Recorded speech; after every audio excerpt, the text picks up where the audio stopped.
आराध्य देव के श्री चरणों में सत सत नमन। मैं अभिनंदन गादिया सूरत से जैन हिंदी ऑडियो बुक में आपका स्वागत करता हूं। अगर आप इस चैनल पर नए हैं तो इसे सब्सक्राइब कर दीजिए और बेल आइकन प्रेस कर दीजिए, जिससे चैनल के नोटिफिकेशन आपको रेगुलर मिलते रहें। मेरा जीवन मेरा दर्शन, आत्मकथा भाग 4, आचार्य श्री तुलसी, संपादिका साध्वी प्रमुखा कनक प्रभा, प्रकाशक आदर्श साहित्य संघ, न्यू दिल्ली। सुजानगढ़ और लाडनू में सुजानगढ़ से लगभग 60 व्यक्तियों का एक शिष्टमंडल फतेहपुर पहुंचा। मूलचंद जी सेठिया के नेतृत्व में समागत शिष्टमंडल के सामने एक बड़ा उद्देश्य था। वह हमारी आगामी चातुर्मास सुजानगढ़ में चाहता था। सन 2001 में हमने वहाँ चातुर्मास किया था। केवल 12 वर्षों का समय बीता था। मैंने उनको समझाने का प्रयास किया, पर वे कटिबद्ध होकर आए थे।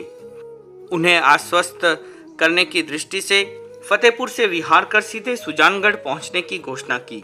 वहां से नाऊ, धानड़ी, सालासर, डोडसर होते हुए हम 25 अप्रैल को सुजानगढ़ पहुंच गए।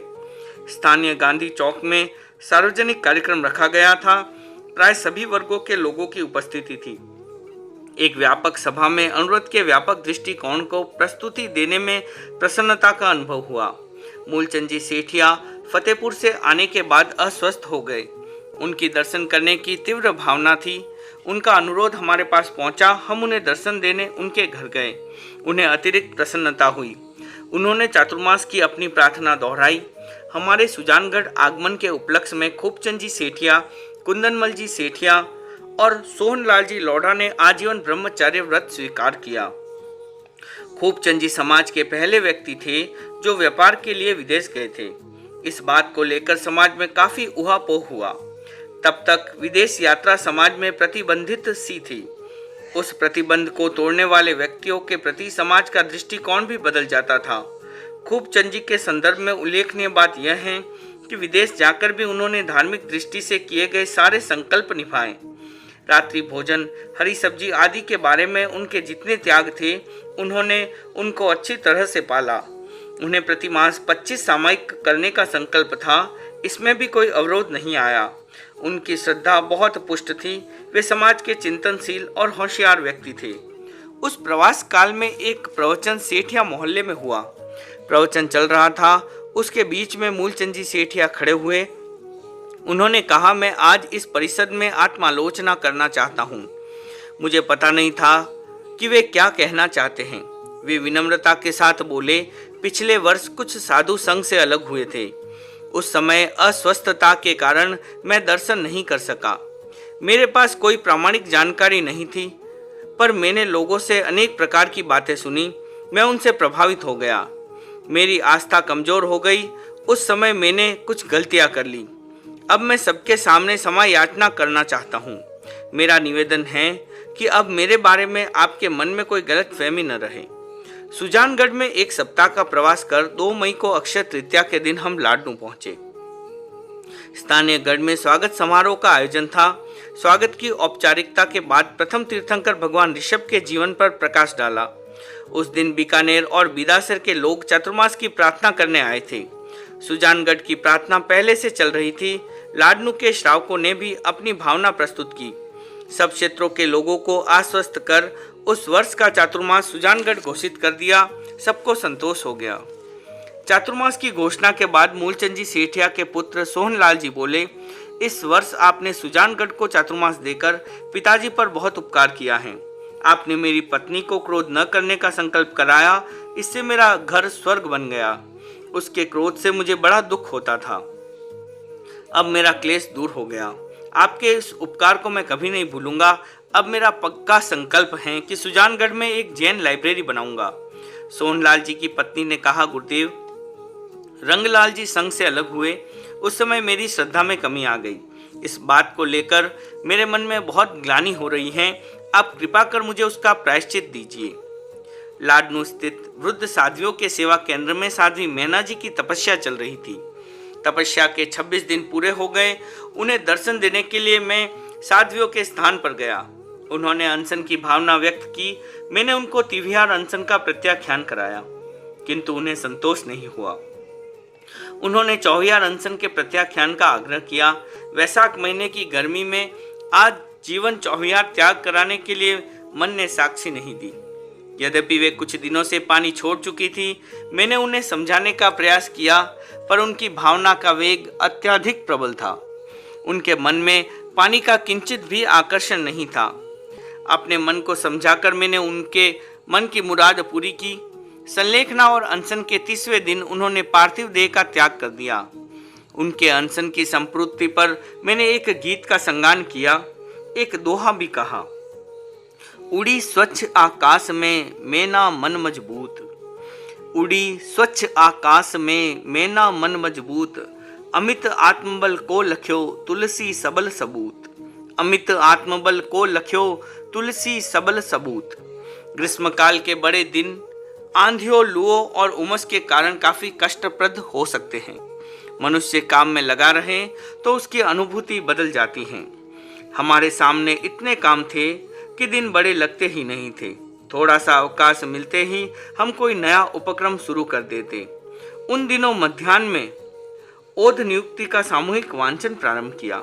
ग्रंथ काफी उपयोगी लगा। वैशाख शुक्ला अष्टमी का दिन था। उस दिन एकादशा था, इसलिए कुछ समय मिल गया। मैं पत्र देख रहा था। उस समय खेताराम नाम का चौधरी आया। वह पुष्कर जा रहा था। लाडनू बस स्टैंड पर हमारे बारे में सुना तो चलकर शहर में आ गया। पूछते पूछते हमारे पास पहुंचा। श्रद्धा से प्रणाम कर उसने कुछ रुपए भेंट किए। मैंने पूछा, चौधरी हम रुपयों का क्या करेंगे? घर के रुपए छोड़कर आए हैं, अब तुमसे क्यों ले? चौधरी एक बार तो सहम गया, फिर संभल कर बोला, गुरुजी किसी अच्छे काम में लगा दीजिए। मैंने कहा, हम रुपया नहीं लेते। इस बात ने उसको चौंका दिया। वह बोला, सभी साधु सन्यासी लेते हैं, आप क्यों नहीं लेते? मैंने उसको जैन मुनि के नियम बताए। गृहस्थ जीवन में नियमों का पालन संभव है क्या? इस प्रश्न पर उसको अनुव्रत की बात बताई। उसने अनुव्रत के 11 नियम को समझकर स्वीकार किया। बातचीत के दौरान चौधरी काफी खुल गया। उसने अनेक प्रश्न पूछे। आप गीता को मानते हैं क्या? मोक्ष क्या होता है? आप जप किसका करते हैं? ओम का करते हैं या सोहम का करते हैं? बात करते करते काफी समय हो गया, फिर भी उसका मन नहीं भरा। कुछ अन्य लोग वहां आ गए तो वह बोला, मेरा एक प्रश्न और है। मैं जानना चाहता हूं कि आपकी माँ ने योग क्यों लिया? हमारे शास्त्र कहते हैं कि किसी परिवार से एक व्यक्ति योगी बन अच्छी तरह निभा ले तो उसकी 21 पीढ़ियों को वैकुंठ मिल जाता है। मैंने उसको जैन दर्शन के अप्पा कत्ता विकत्ता ये का सिद्धांत समझाते हुए कहा, भाई एक के योग से सबको वैकुंठ का अर्थ होता है। एक व्यक्ति खाए और सबका पेट भर जाए। हम ऐसा नहीं मानते। हमारी मान्यता है अपनी करनी अपनी भरनी। इन सब बातों को उसने ध्यान से सुना। गांव के सीधे साधे किसान के भीतर बैठे दार्शनिक से बात कर मुझे भी अच्छा लगा। वह भी प्रसन्न लग रहा था। वहां से उठते उठते वह बोला, गुरुजी मुझे आज ही पुष्कर जाना था, पर अब नहीं जाऊंगा। 3 दिन यहीं रहूंगा। विगत कुछ वर्षों में कुछ साधुओं के कारण समाज के कुछ व्यक्ति भ्रांत हो गए थे, जिनके कारण से श्रावकों की श्रद्धा में कमी आई और भ्रांति पैदा हुई। वे साधु तो संभल गए, पर संघ से विपरीत बनने वाले कुछ श्रावक सही रास्ते पर नहीं आ पाए। अपने अपने योग की बात है, इसमें कौन क्या कर सकता है। लाडनू के श्रावक पन्नालाल जी बंसाली किसी समय बहुत अच्छे भक्त थे। वे श्रद्धालु थे और तत्वज्ञ भी थे। नियति का योग वे भ्रांत हो गए। हमारे लाडनू प्रवास में वे व्याख्यान सुनते थे, पर विधिवत वंदन और चरण स्पर्श नहीं करते थे। उनके बारे में मैंने सुना कि एक और वे गुरु का नाम जपे बिना भोजन नहीं करते, दूसरी ओर छिंद्रान्वेषणा करते रहते हैं। एक दिन मैंने उनसे कहा, पंजी लगता है कि तुम्हारी वृत्ति ठीक नहीं है। तुम यहाँ आते हो और बिना ही मतलब लोगों में भ्रांतियां फैलाते हो। जब तक तुम्हारा दृष्टिकोण नहीं बदलता तुम धर्मस्थान में क्यों आते हो? मेरी बात को उन्होंने किस रूप में लिया वे ही जाने। उस दिन के बाद उनका आना जाना बंद हो गया। तत्व को गहराई से समझने वाले व्यक्ति भी भ्रांत हो जाएं तो उनकी क्या कहें, जिनको तत्व की जानकारी ही न हो। पन्नालाल जी के परिवार में सब लोग अच्छी श्रद्धा रखने वाले हैं। पन्नालाल जी के पिता रितकरण जी बहुत श्रद्धाशील और तत्वज्ञ श्रावक थे।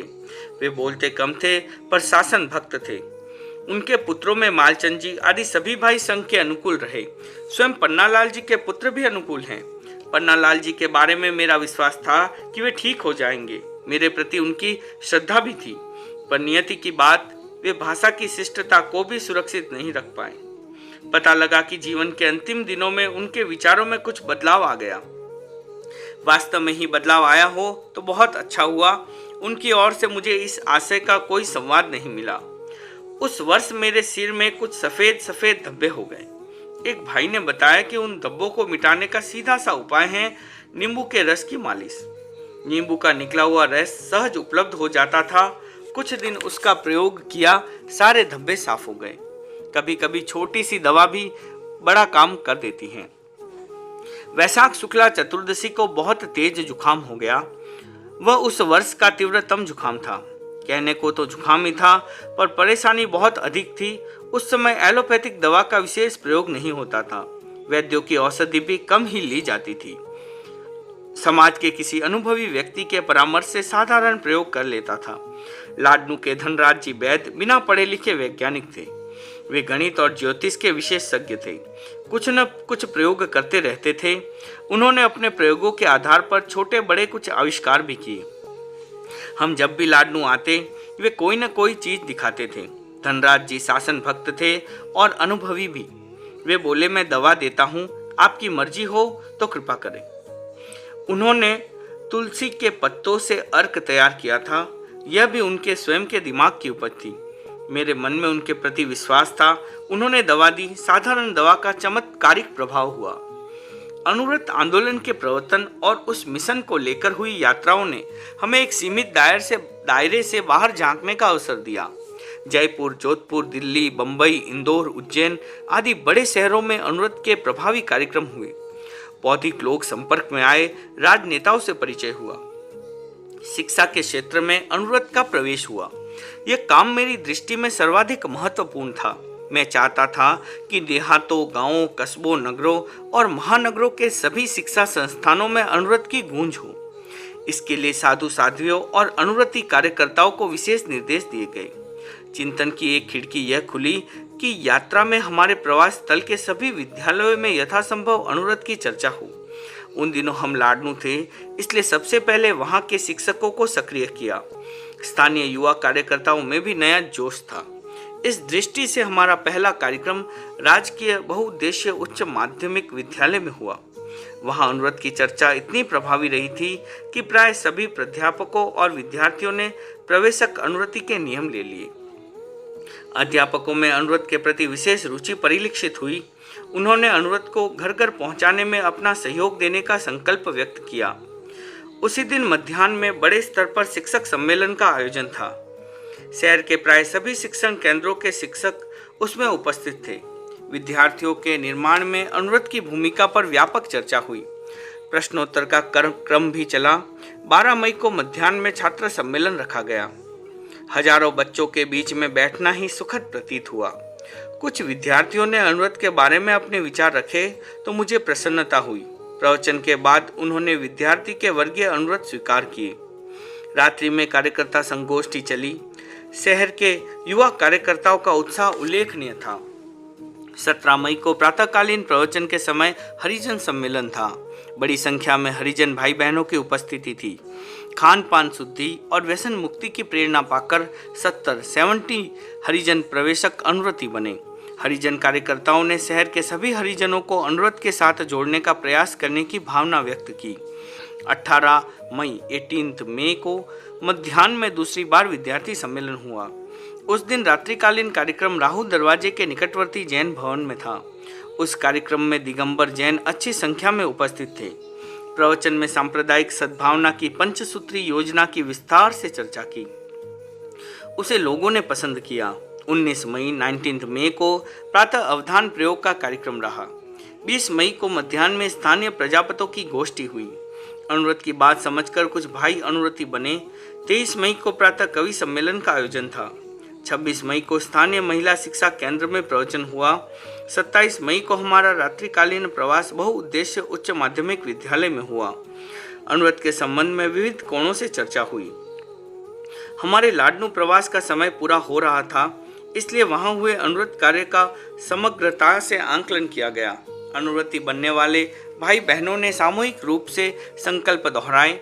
भविष्य में लाडनू के कार्यकर्ता वहां अनुव्रत की गतिविधियों का संचालन करते रहे। इस दृष्टि से कुछ गोष्ठियां हुई। एक गोष्ठी 14 मई को हुई। उसमें विशेष रूप से महिला कार्यकर्ता की कार्य पद्धति और समस्याओं पर विचार किया गया। एक महिला ने साहस के साथ कहा, हम अनुव्रत का प्रचार करने जाती हैं। हमारे मुंह पर पर्दा देखकर कुछ भाई कहते हैं कि पर्दे की रूढ़ी में अनुव्रत का काम कैसे होगा। एक प्रौढ़ महिला खड़ी होकर बोली, हम पर्दा क्यों करती हैं? इस प्रश्न का सटीक उत्तर भी हमारे पास नहीं है। उसी श्रृंखला में एक अन्य प्रौढ़ महिला ने कहा, हमारे चेहरे ही कुछ ऐसे हैं कि हमें मुंह खोलने में संकोच का अनुभव होता है। इस पर एक नवयुवती बोली, पर्दा हमारी अपनी कमजोरी तो है ही, इसमें पुरुषों का भी हाथ है। वे हमें पर्दे में रखना चाहते हैं। मैंने पर्दा उठाया तो परिवार के पुरुष वर्ग ने भी आपत्ति की। उन्होंने यहाँ तक कह दिया कि इसने हमारे कुल पर कालिक लगा दी। मैंने धैर्य से सहन किया। आज सारी चर्चा समाप्त है।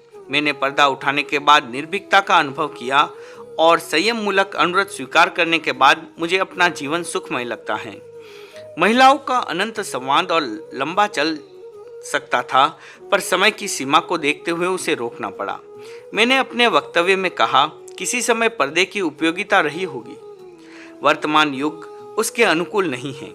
समाज की कोई भी परंपरा जब अनुपयोगी बन जाती है तो रूढ़ी या कुरूढ़ी कहलाती है।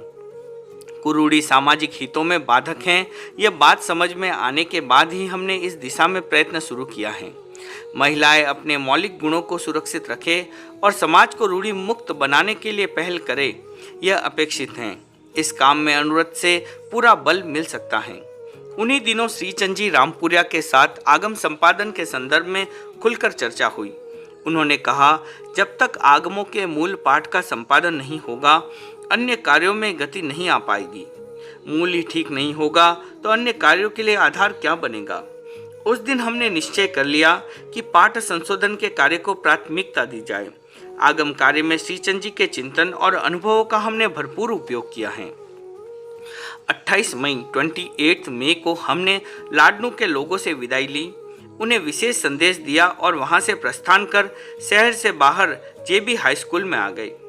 29 मई को हम लाडनू से सीधे गोपालपुरा गए। गोपालपुरा ऐसा क्षेत्र है जिसके आसपास लाडनू, सुजानगढ़, छापर, चाड़वास और बिदासर क्षेत्र हैं। प्राय सभी क्षेत्रों से सैकड़ों व्यक्ति वहां पहुंचे। लगभग 1,500 की उपस्थिति हो गई। गर्मी का मौसम, स्थान की अपेक्षाकृत कम सुविधा और इतने लोग। फिर भी आस्था बल के सहारे विधायक भाव जागृत रहे। किसी न किसी प्रकार की असुविधा का अनुभव नहीं किया। दिन भर सत्संग का लाभ लेकर संध्या तक काफी लोग अपने अपने क्षेत्रों में पहुंच गए। कुछ लोग रात भर उपासना में रहे। स्थानीय लोगों ने भी अच्छा लाभ लिया। 30 मई को प्रातः हम गोपालपुरा से बिदासर पहुंचे। थानमल जी मुनोद के नौहरे में स्वागत कार्यक्रम आयोजित था। बिदासर के नागरिकों का उत्साह उल्लेखनीय था।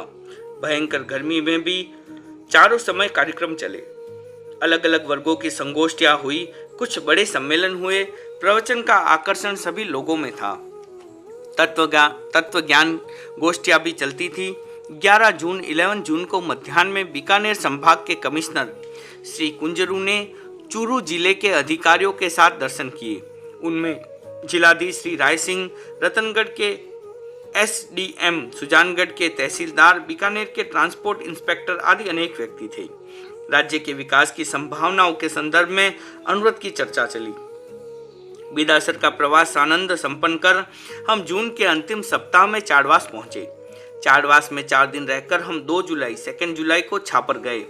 वहां 4 दिन प्रवास कर 6 जुलाई 1957 को चातुर्मासिक प्रवास के लिए सुजानगढ़ पहुंच गए। पहला कार्यक्रम बाजार के बीच में था। व्यापारी वर्ग को सहज रूप में लाभ मिल गया। प्रसिद्ध सर्वोदय कार्यकर्ता प्रभु दत्त शास्त्री ने स्वागत भाषण में अनुव्रत की व्यापकता पर प्रकाश डाला। स्वागत का उत्तर देते हुए मैंने अपने प्रवचन में 4 महीनों में संभावित नैतिक एवं आध्यात्मिक कार्यक्रमों की चर्चा की। उपस्थित जन समूह से मैंने आह्वान किया कि वे जाति, मजहब आदि भेदभाव से ऊपर उठकर जीवन निर्माण के कार्यक्रमों में सहभागी बने। सुजानगढ़ के कार्यकर्ताओं ने अनुव्रत के कार्यक्रमों को प्रभावी बनाने की दृष्टि से पूरा उत्साह दिखाया। कुछ महत्वपूर्ण प्रसंग। जैन आगमों में साधु और श्रावक के 3-3 मनोरथ का उल्लेख है। प्रथम 2 मनोरथ भिन्न भिन्न हैं, तीसरा मनोरथ दोनों का एक है। उसका संबंध है आजीवन अनशन से। इसके लिए आगमों में अपश्चिम मारणांतिक सलेखना शब्द का प्रयोग है। बोलचाल की भाषा में इसे संथारा कहा जाता है। प्रत्येक जागरूक साधु और श्रावक की यह भावना रहती है कि वह अपनी जीवन यात्रा की संपन्नता अनशन के साथ करे।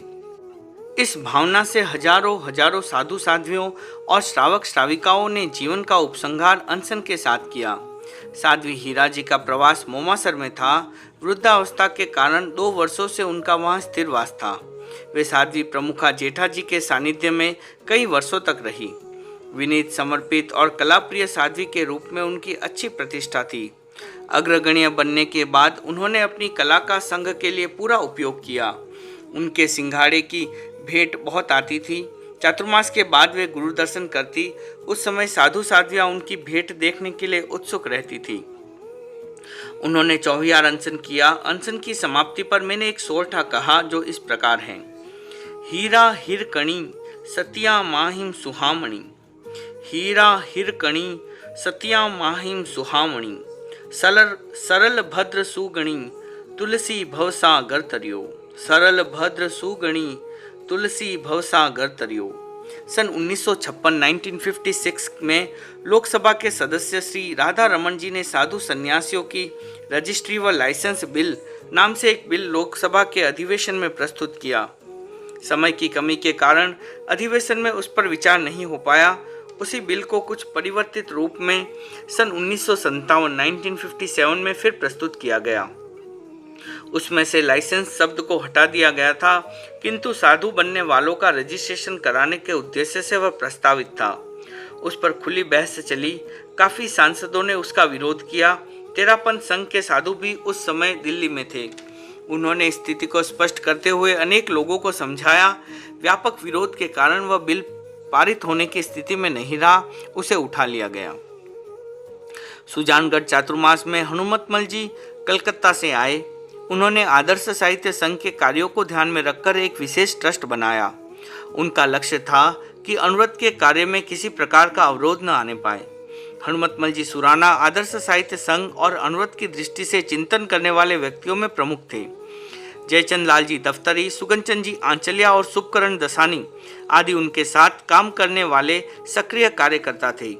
भाद्रपद मास उत्सवों का मास है। जैन शासन का प्रमुख पर्व पर्युषण इसी महीने में आता है। यह उत्सव विशेष रूप से धर्म आराधना का उत्सव है। तपस्या की आराधना की जाती है। धर्म स्थानों में अच्छी जागृति का वातावरण बन जाता है। गृहस्थों की तरह साधु साध्वियों में भी विशेष प्रयोग चलते हैं। उस वर्ष मैंने पर्युषण के दिनों में 7 द्रव्यों से अधिक उपयोग करने का त्याग कर दिया। कोई कठिनाई नहीं हुई, मानसिक प्रसन्नता रही। 29 सितंबर 29 सितंबर को अहिंसा दिवस का आयोजन था। केंद्रीय वाणिज्य मंत्री श्री नित्यानंद कानूगो ने उसका उद्घाटन किया। उन्होंने अपने उद्घाटन भाषण में अनुव्रत की प्रासंगिकता पर भी प्रकाश डाला। मैंने अपने प्रवचन में अहिंसा के बारे में भगवान महावीर के दर्शन की सूक्ष्मता बताते हुए कहा, केवल तलवार, बंदूक आदि शस्त्रों से किसी को मारना ही हिंसा नहीं है, शोषण और अधिकार हरण भी हिंसा है। मनुष्य इस सूक्ष्म हिंसा से बचने का भी प्रयत्न करे। उस कार्यक्रम में स्थानीय शिक्षक एवं सार्वजनिक संस्थाओं के कार्यकर्ता भी उपस्थित थे। 12 से 15 अक्टूबर को अनुव्रत का 8वां अधिवेशन आयोजित हुआ। देश भर से अनुव्रत के कार्यकर्ता आए। कुछ कार्यकर्ताओं ने अपने अनुभव सुनाए। कार्यक्रम का उद्घाटन कांग्रेस अध्यक्ष श्री ढेबर भाई ने किया। कांग्रेस कमेटी के महामंत्री श्रीमन नारायण ने कहा कि गांधी जी जिस प्रकार के भारत के निर्माण का सपना देखते थे वह अनुव्रत के द्वारा पूरा हो सकता है। संसद सदस्या श्रीमती सावित्री देवी निगम, श्रीमती मदालसा बहन, उत्तर प्रदेश की महिला कार्यकर्ती सुश्री बेगम अली जाहिर, दिल्ली राज्य सलाहकार मंडल के सदस्य डॉक्टर युद्धवीर सिंह, श्री गोपीनाथ अमन, लखनऊ के पत्रकार श्री रमाकांत मिश्र, केंद्रीय खाद्य मंत्री श्री अजीत प्रसाद जैन, यूपी के उप खाद्य मंत्री आचार्य लक्ष्मी रमन, सक्रिय अनुव्रती फादर विलियम्स बम्बई आदि अनुव्रत के प्रति निष्ठाशील व्यक्तियों ने अनुव्रत के कार्यक्रमों को गति देने की दृष्टि से अपने विचार व्यक्त किए।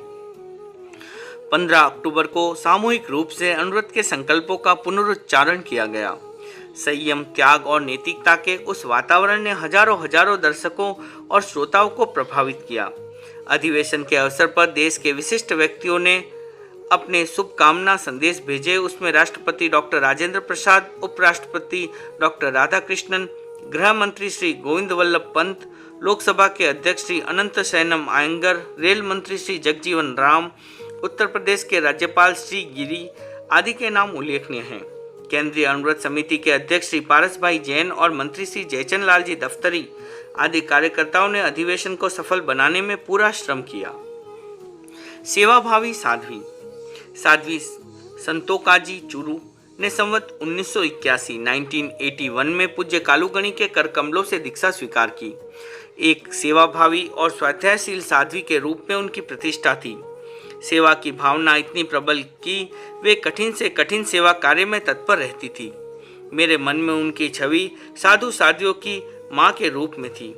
कोई भी साधु साध्वी अस्वस्थता की स्थिति में उनकी सेवा पा ही लेता था।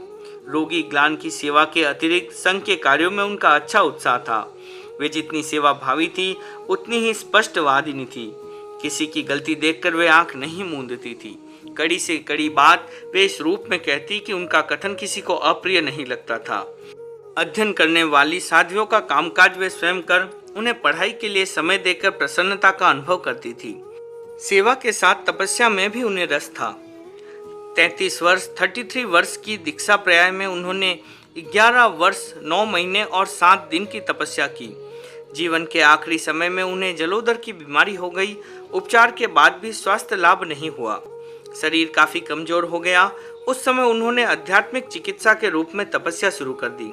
4 दिनों की चौहियार तपस्या के बाद मैंने उनको दर्शन दिए। उन्होंने संथारे की भावना व्यक्त की। भावना की दृढ़ता देखकर उन्हें संथारा कराया। संथारे का संकल्प स्वीकार कराते समय मेरा लक्ष्य तिविहार संथारा कराने का था, पर मुंह से चौविहार शब्द निकल गया। उन्होंने उस शब्द को पकड़ लिया और अंतिम सांस तक पानी नहीं पिया। विजयादशमी के दिन उन्हें संथारे का संकल्प कराकर मैंने एक दोहा कहा, विजय लहो विजयादशमी दिन आजीवन अनशन स्वीकार। विजय लहो विजयादशमी दिन आजीवन अनशन स्वीकार। संतो काजी जीवन बाची जीतो तुलसी साहस धार। शारीरिक क्रिस्ता के बावजूद सलेखना और संथारे के 20 दिन हो गए। साध्वी प्रमुखा जेठा जी के अतिरिक्त इतनी लंबी चौहियार तपस्या तब तक किसी ने नहीं की। कार्तिक कृष्णा दशमी के दिन मध्याह्न में उनका संथारा संपन्न हुआ। उस अवसर पर मैंने एक सोहठा कहा था, कर अनशन चौवियार 20 दिवस वाह वाह सती। कर अनशन चौवियार 20 दिवस वाह वाह सती। संतों का सुखकार जबर जलोदर जालियो। साध्वी संतोका जी पढ़ी लिखी साध्वी नहीं थी, पर उन्होंने धर्मसंघ को जो सेवाएं दी उनको कभी विस्मृत नहीं किया जा सकेगा।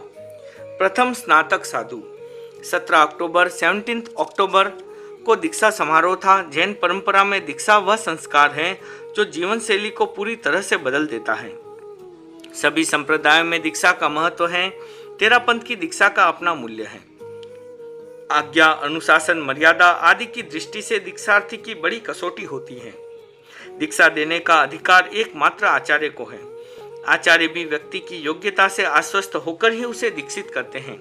दीक्षित होने के बाद भी कोई अयोग्य प्रमाणित हो जाए तो उसे संघ से अलग कर देते हैं। दीक्षा के बाद साधु साध्वियों की साधना, शिक्षा या व्यक्तित्व निर्माण पर ध्यान दिया जाता है। दीक्षा के लिए सामान्यतः किसी समय विशेष की प्रतिबद्धता नहीं है।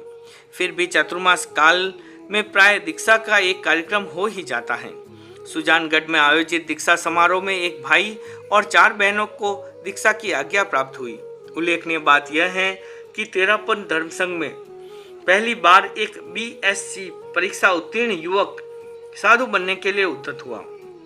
बंबई निवासी श्री जेठाभाई जवेरी विद्वान और तत्वज्ञ व्यक्ति थे। उन्होंने भारत बिजली लिमिटेड बंबई के संस्थापक, संचालक एवं मैनेजिंग डायरेक्टर के पद पर वर्षों तक काम किया।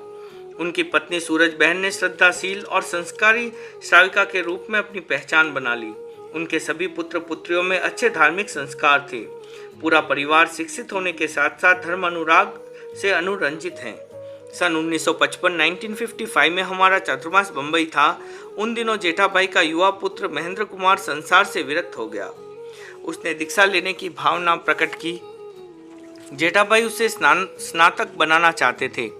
पिता की इच्छा को अधिमान देकर उसने बंबई विश्वविद्यालय से बीएससी परीक्षा उत्तीर्ण की।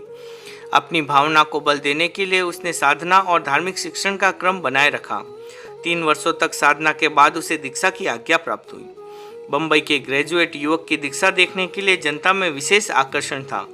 दीक्षा की सारी औपचारिकताएं पूरी करने के बाद आर्ष वाक्यों के उच्चारण से युवक महेंद्र और 4 बहनों को दीक्षित किया। मुनि महेंद्र कुमार आज भी अपनी साधना के साथ अध्ययन, अध्यापन, प्रेक्षाध्यान, जीवन विज्ञान, आगम संपादन, साहित्य लेखन और बहुआयामी प्रवृत्तियों में समर्पित भाव से संलग्न हैं। 44वां जन्मदिन। मेरा जन्मदिन कार्तिक शुक्ला द्वितीया को आता है। उस वर्ष ज्योतिष के हिसाब से धनतेरस को मैंने 44वें वर्ष में प्रवेश कर लिया।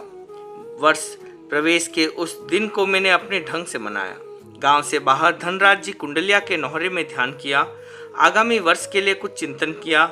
1 वर्ष के लिए कुछ खाद्य पदार्थों का त्याग किया। वहां से आवास स्थल पर लौटकर प्रवचन किया। प्रवचन के बाद साधु साधियों की एक संगोष्ठी की। करणीय कार्यों की चर्चा में 2 कार्यों को प्रमुखता देने का निर्णय लिया, आगम संपादन और अनुव्रत। आगम संपादन का काम चल ही रहा था। अनुव्रत कार्यों को गति देने के लिए सुदूर प्रदेशों की यात्रा के बारे में संक्षिप्त सी चर्चा चली। उस दिन मेरे मन में अतिरिक्त प्रसन्नता थी।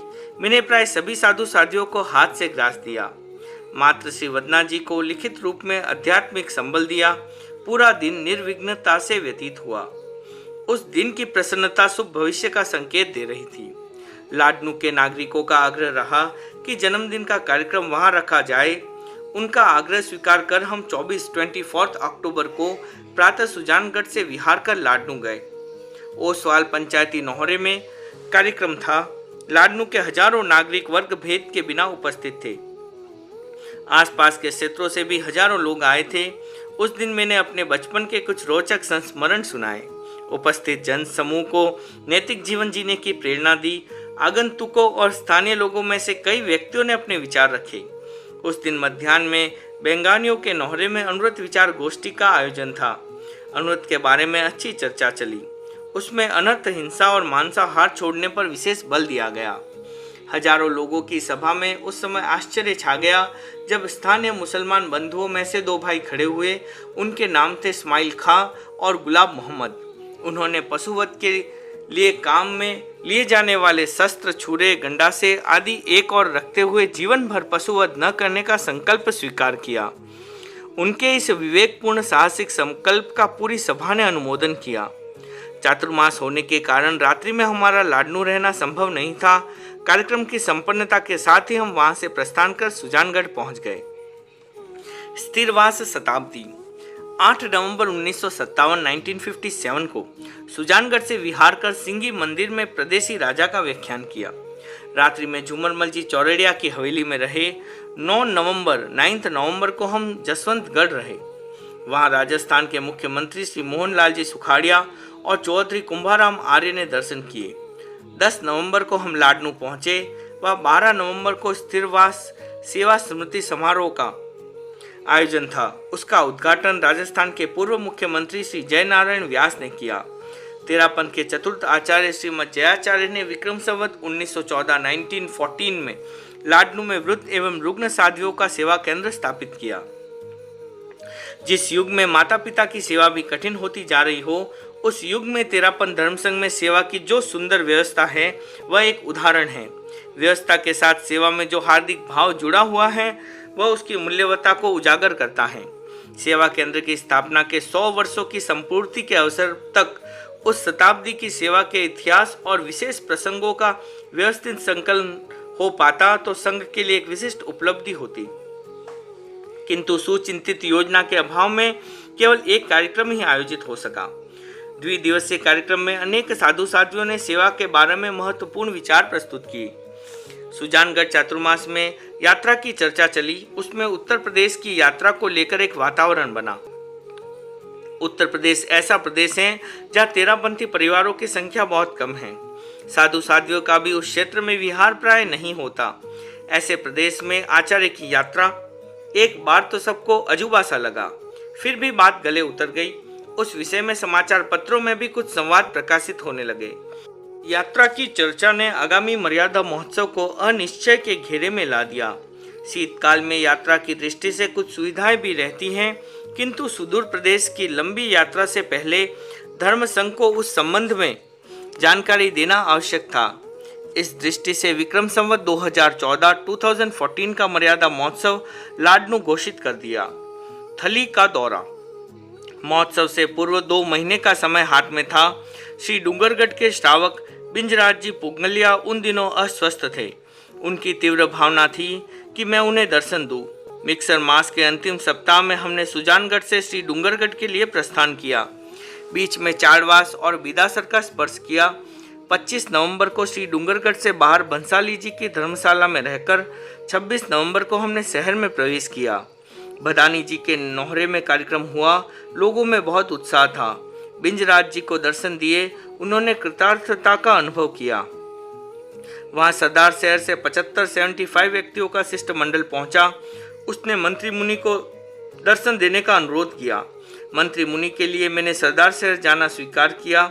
श्री डूंगरगढ़ का प्रवास पूरा कर आड़सर मोमासर होते हुए हम सरदार शहर पहुंचे। मंत्री मुनि की प्रसन्नता का पार नहीं था। उन्होंने कहा, सर्दी के मौसम में इतना कष्ट झेलकर आप मेरे लिए यहाँ पधारे हैं। मंत्री मुनि तो एक निमित्त थे, मूल लक्ष्य था क्षेत्रों को संभालना। फिर भी मंत्री मुनि की कृतज्ञता ज्ञापित की। यह उनके बड़प्पन का प्रतीक था।